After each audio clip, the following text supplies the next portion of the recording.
Hola, hola, bienvenidos a mi canal. Hoy me gustaría empezar una nueva serie de vídeos, algo más prácticos de los que venía haciendo hasta ahora. Si echáis un vistazo a los vídeos de mi canal o sois seguidores y ya lleváis tiempo viéndolos, sabréis que me enfoco principalmente en explicar un poco los parámetros de impresión que podemos encontrar en los programas de laminado, principalmente Prusa Slicer. Y hoy me gustaría empezar una nueva serie de vídeos un poquito más prácticos, donde no solo explico los parámetros del programa de laminador, sino que imprimo una pieza y os explico los parámetros que yo utilizo para imprimir esa pieza y por qué los pongo de esa manera. De esta manera me gustaría compartir con todos vosotros la forma que yo tengo de seleccionar unos ajustes u otro en función de la pieza de impresión para que podáis ver cómo lo hago yo y también, si queréis, me podéis decir cómo lo hacéis vosotros en las cajitas de comentarios. Así que nada, espero que esta nueva serie de vídeos os guste y aprovechando que se acerca la Navidad, vamos a ver si imprimimos algunas cositas navideñas. Así que no te vayas, que empezamos. Bueno, pues lo primero que vamos a hacer es venir a la página para descargar los modelos. En este caso voy a utilizar Creality Cloud, que es el patrocinador del vídeo de hoy. Del mismo modo que utilizaré Creality Print como software laminador. Cuando veáis este vídeo habré subido ya los print settings o los ajustes de impresión que yo he utilizado para imprimirlo y por tanto si tenéis la misma impresora que voy a utilizar yo, que es una Ender 3 Pro, podréis imprimir directamente esta pieza sin necesidad de pasar prácticamente por el software de laminado, directamente imprimirla desde la impresora o descargar ya el archivo G-Code para imprimir directamente, que es una de las grandes ventajas del ecosistema de Creality. Pero no obstante, si tienes cualquier otra impresora, podrás seguir imprimiéndolo y crear tu propio perfil de impresión para tu impresora, porque te voy a explicar paso a paso los ajustes que yo voy a utilizar para imprimirlo. Y ya verás cómo es muy sencillo. Bien, en este caso podemos descargar los archivos de impresión viniendo aquí y darle a Package Download the Model. Esto lo que hace es descargaros un paquete zip con todas las piezas STL de este proyecto. Si lo abrimos, veremos que tiene dentro pues ejes del tren por 2, eje del trineo por 2, ruedas por 8, el tren y el trineo. Esto de por 2 y por 8 es el número de unidades que tenéis que imprimir. O sea, al final el tren lleva 2 ejes, el trineo otros 2, por tanto, de estos tenéis que imprimir 2, de estos otros 2 y las ruedas tenéis que imprimir 8. El modelo es de una única unidad, o sea, un eje, un trineo, una rueda, de las cuales imprimís el número que necesitéis, pues 2, 2 y 8. Y tren y trineo, como solo tiene una, pues una unidad de cada uno. Para los que usamos Creality Print, otra forma que tenemos de poder importar este modelo en el laminador sin necesidad de descargarlo sería añadiéndolo a favoritos, que es pulsando este botón de aquí. Con esto, el modelo se añade a favoritos y luego podemos gestionar la importación de todos los archivos directamente desde el software de Creality Print, lo cual es una gran ventaja para no tener que estar descargando todos los archivos en STL y luego importándolos al laminador. Nos ahorraría ese paso intermedio. Entonces venimos, abrimos Creality Print, en este caso, o vuestro programa de laminador favorito, y vamos a empezar importando los modelos que tenemos que imprimir. Para ello, como os dije antes, dos opciones. Si tenéis ya los archivos STL, pues venís aquí a Import Model y seleccionáis el que vais a imprimir. Por ejemplo, vamos a probar con los ejes del trineo. Le damos a abrir y ya tenemos nuestro eje importado. Como os dije, es una unidad de cada uno y tenéis que imprimirlo el número de veces que os indicaba en el nombre. En este caso, pues 2 veces hay que imprimir. Y en este caso, pues imprimís el número de veces que os indicaba el modelo. En este caso, pues 2 para el eje del trineo, 2 para el eje. La otra opción, si lo hemos añadido a favoritos y estamos utilizando Creality Print, nos vamos aquí. Tenemos que tener iniciada sesión, si no os aparecerá aquí un monigote para iniciar sesión. Y aquí en la parte de mi favorito ya os aparecen todos los modelos que tenéis guardados como favoritos en la página de Creality Cloud. Como veis, aquí aparece ya el tren de Navidad y pinchando en este iconito de aquí de descargar, que viene importar modelo, se nos bajan todas las piezas y se nos colocan ya en la base de impresión. Como veis, tenemos el trineo, el tren, los 2 ejes y una de las ruedas. Entonces empezamos, por ejemplo, para los ejes. Borramos todo lo que no vamos a utilizar y dejamos el eje. Yo normalmente estos ejes, en vez de imprimirlos en vertical, que es como viene, los imprimo en horizontal. Para ello seleccionamos, aquí le damos poner en bottom y seleccionamos cualquiera de estas caras finitas del del eje. Esto ya nos lo pone plano en la base de impresión. Luego, si queréis que salga recto, lo podéis girar desde aquí. Son los mismos controles que tiene Prusa Slice. Lo rotáis y listo. Ahora, una vez que lo tenemos plano, para duplicarlo lo seleccionamos y le damos a clonar. Le decimos que lo queremos clonar una unidad y le damos a añadir. Esto nos duplica el objeto y nos genera otro igual en la base de impresión. Ahora los colocamos como queramos y listo. Ahora, ¿qué ajustes utilizo yo para imprimir estos ejes? Tanto estos como los otros ejes, que son unos del trineo y otros del tren. La diferencia es que unos son un poquito más largos que otros. Pero la configuración que utilizo es la misma para los dos. Lo primero, ¿por qué los imprimo en esta posición y no en vertical como salían? Porque estos ejes, digamos que luego se montan en el tren y van a estar sometidos a una fuerza que los va a intentar doblar de esta manera, ¿vale? Es decir, el peso del tren, digamos, que intentaría doblar el eje así.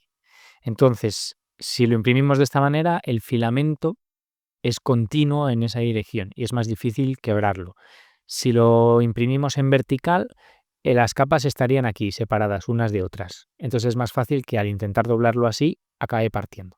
No lleva demasiado peso, pero bueno, manías que he cogido, entonces lo imprimo así. Además, al quedar más planito en la base de impresión, es más difícil que se despegue o se vuelque cuando estás imprimiendo ya en la zona alta.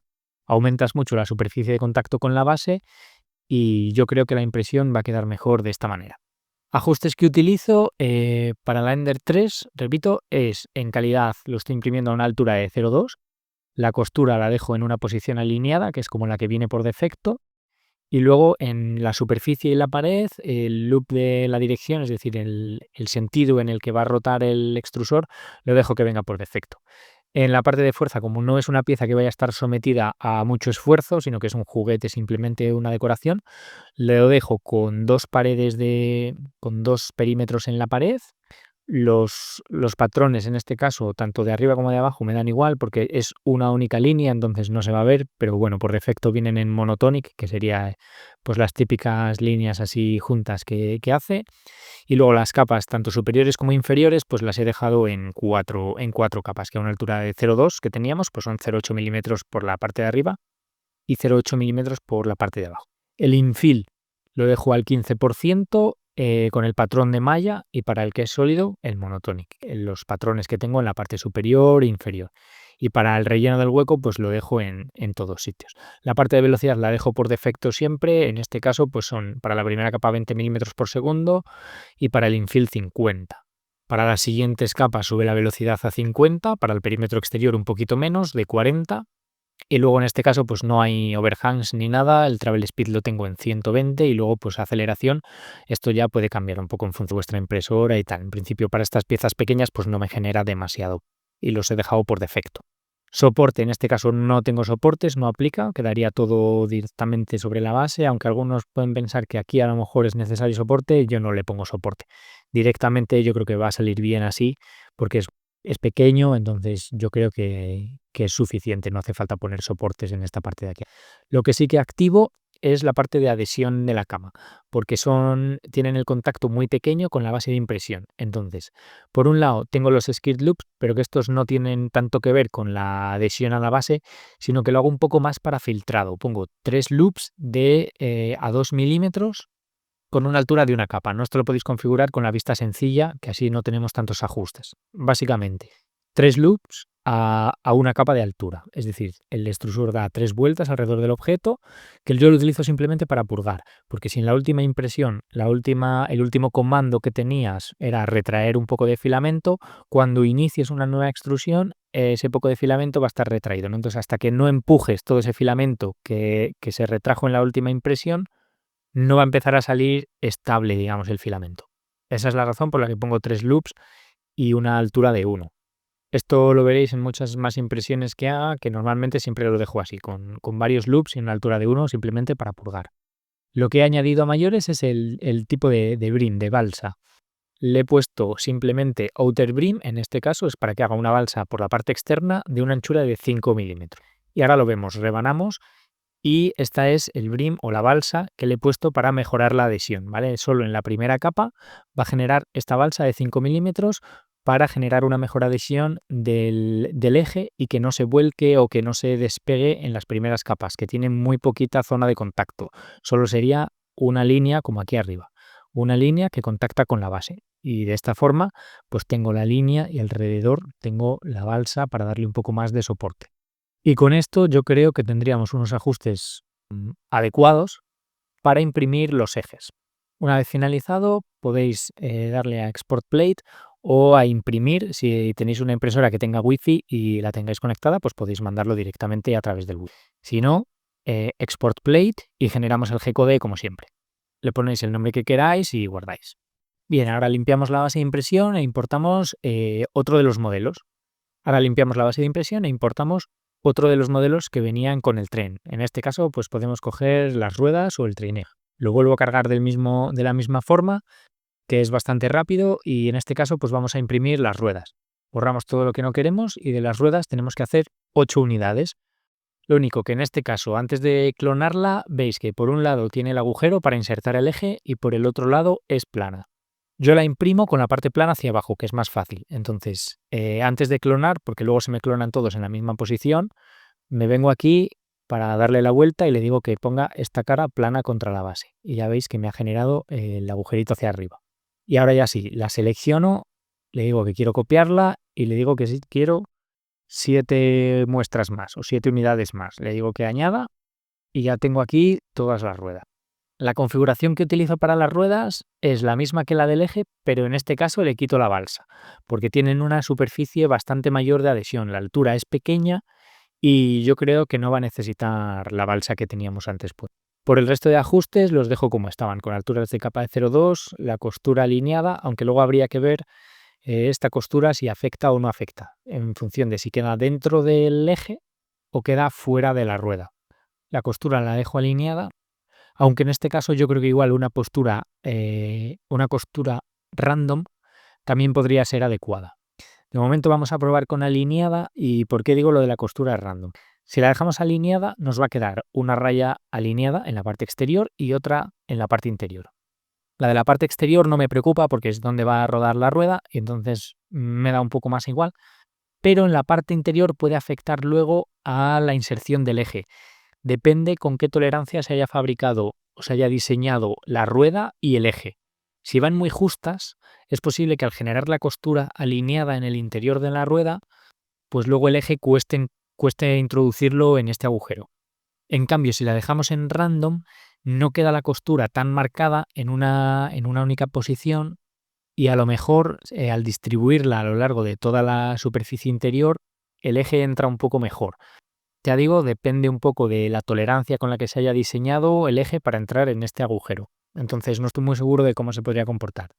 Si no estáis muy seguros, lo que podéis hacer es imprimir una rueda con un patrón, otra rueda con el otro patrón, una alineada, por ejemplo, otra random, y ver cuál de los dos os encaja mejor. En este caso, al rebanar, vemos dónde han quedado, ¿no? Queda la interna aquí y la externa aquí. Entonces, bueno, yo de momento me la voy a jugar así, pero solo en la mitad de las ruedas, y luego en función de lo que pase, pues ya imprimo la otra mitad igual o le cambio la costura. Como son 8, pues me cargo 4, dejo 4 y las imprimo con la posición de la costura alineada. Igual que antes, rebanamos placa, comprobamos que está todo correcto y exportamos.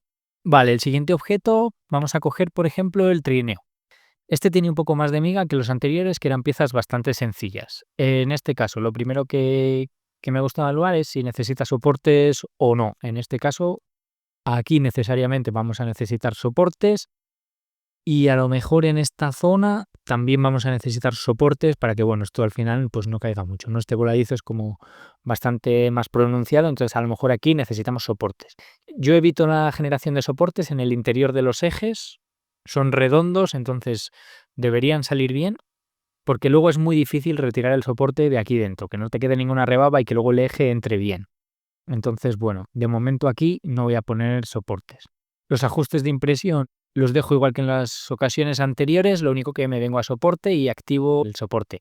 En este caso podemos ver la opción de solamente en la base, pero si rebanamos con solamente en la base, hay aquí esta parte que, bueno, se queda sin soporte No es muy crítico porque vemos que el puente lo está haciendo en esta dirección, entonces al final queda como un puente muy pequeñito que sería fácil de salvar aquí, ¿vale? Veis que el puente lo hace en esta dirección, entonces, bueno, aquí estaría soportado, este trozo quedaría en voladizo, pero bueno, aquí vuelve a estar soportado.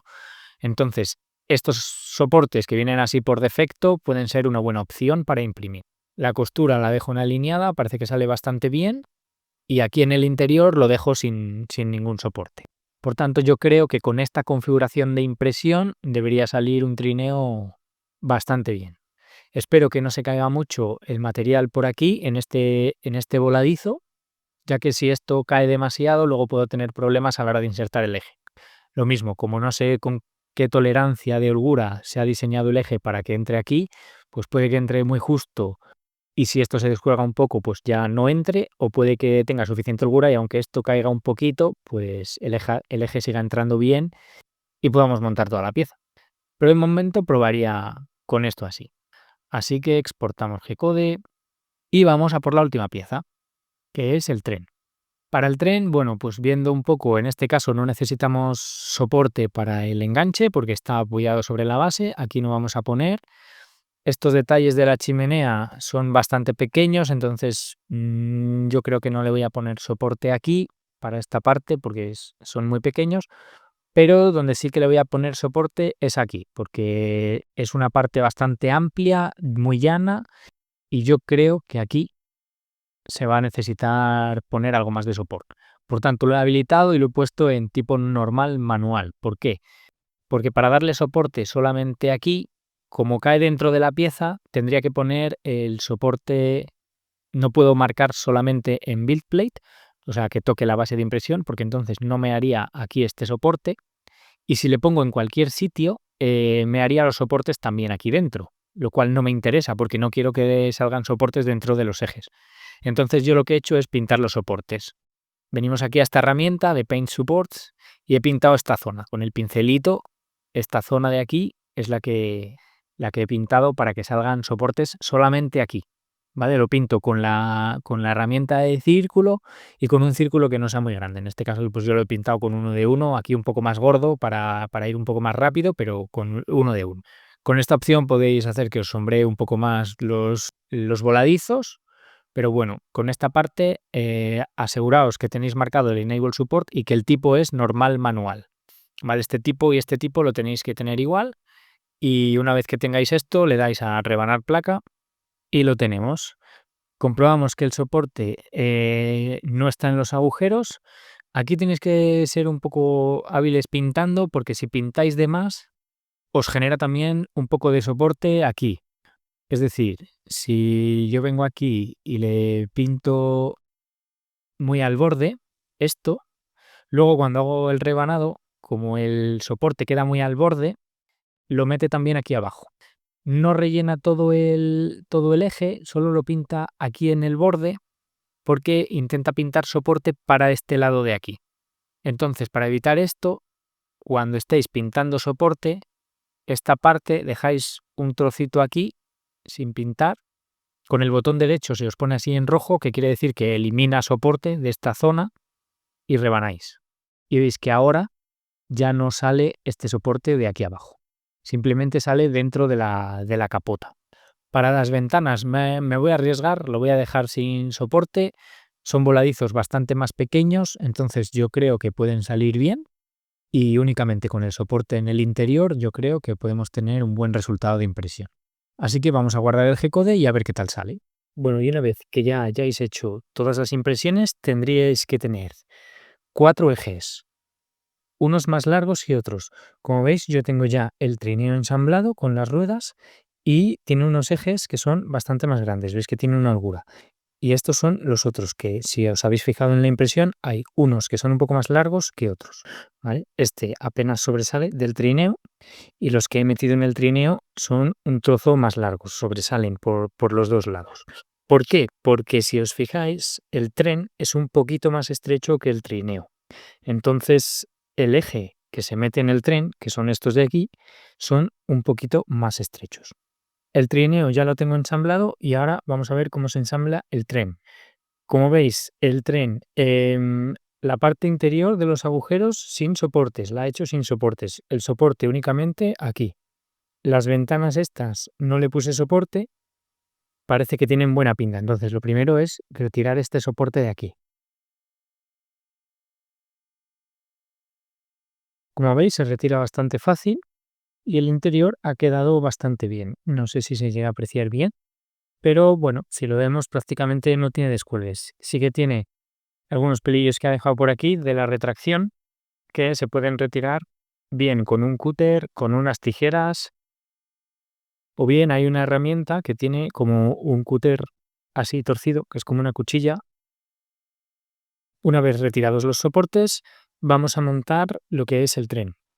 Lo primero, en caso de ser necesario, podéis raspar también los ejes de las ruedas, ¿vale? Con la tijera o con el cúter raspáis un poco para eliminar cualquier rugosidad o cualquier eh, saliente que pudiese tener.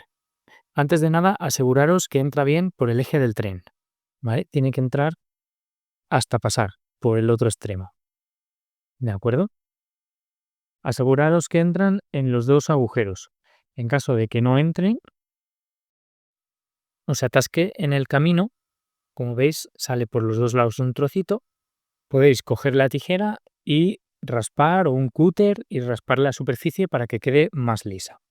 Al no haber hecho el soporte dentro de los agujeros, entrará bastante mejor. Y lo siguiente es ensamblar las ruedas. La rueda primero se ensambla una de ellas en el eje y el otro extremo se queda libre, que es el que vamos a insertar en el tren. Lo mismo para las ruedas. Si veis que este agujero os ha quedado un poco pequeño, como veis yo esta la he raspado un poco también. Con el cúter o la tijera raspáis así un poquito el borde para hacerle como una especie de chaflán, porque en este caso el diseño venía sin él y puede costar un poco al principio introducirlo. Entonces, simplemente ponéis el eje y apretáis. Entran bastante justo, tienen bastante presión. Entonces no es necesario pegar las ruedas ni nada, quedarán sujetas directamente. Y ahora insertamos la rueda en los orificios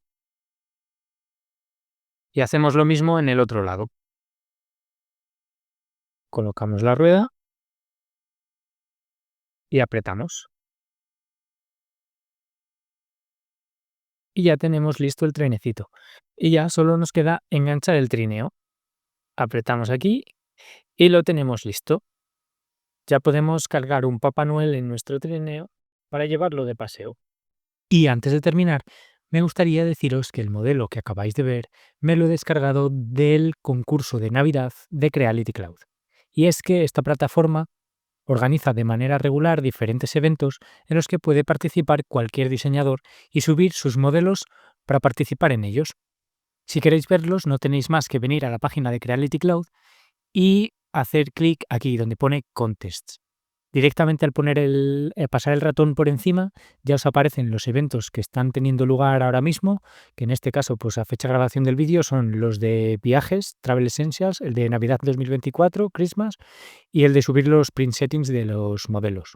Entonces, si pincháis directamente sobre la pestaña de Contest, os lleva aquí, que son la página ya de todos los eventos, donde podéis ver los que están ahora activos, que aparecen con la etiquetita esta de Open, y los que ya han terminado, que aparecen como Ended. No obstante, podéis entrar a los concursos que ya han terminado para ver todas las entradas o todos los modelos que participaron en él. En el caso de que estéis interesados en uno que esté abierto, como es este caso el Christmas Design, pues al entrar os aparece en la parte izquierda el número de días que quedan hasta la finalización del evento. Luego en la pestañita primera podéis ver los temas, o sea, de qué va un poco el evento y los premios que dan, que aparecen aquí, porque todos estos concursos al final pues eligen determinados ganadores y se otorgan unos premios. Y el tiempo, es decir, hasta cuándo está activo y cuándo se anuncian los ganadores. En la pestaña de las reglas podéis ver cómo participar, qué requisitos tiene que tener el modelo, cómo se va a juzgar y los términos y condiciones básicamente para participar en el evento. Y en All Entries os aparecen todos los modelos que están participando ahora mismo en este concurso. Así que os animo a participar a todo el que quiera en este o en cualquier otro evento. Y esto ha sido todo por hoy. Muchísimas gracias por quedarte hasta el final. Recuerda que puedes dejarme tus modelos favoritos o aquellos que te gustaría que revisase y genere unos ajustes de impresión en los comentarios del vídeo. De esta forma me ayudas a que el canal siga creciendo. Además, te animo a compartirlo si te ha gustado y a suscribirte si es que aún no lo estás, para no perderte nada y a imprimir se ha dicho. Yo te espero, como siempre, en el siguiente vídeo. Chao, chao.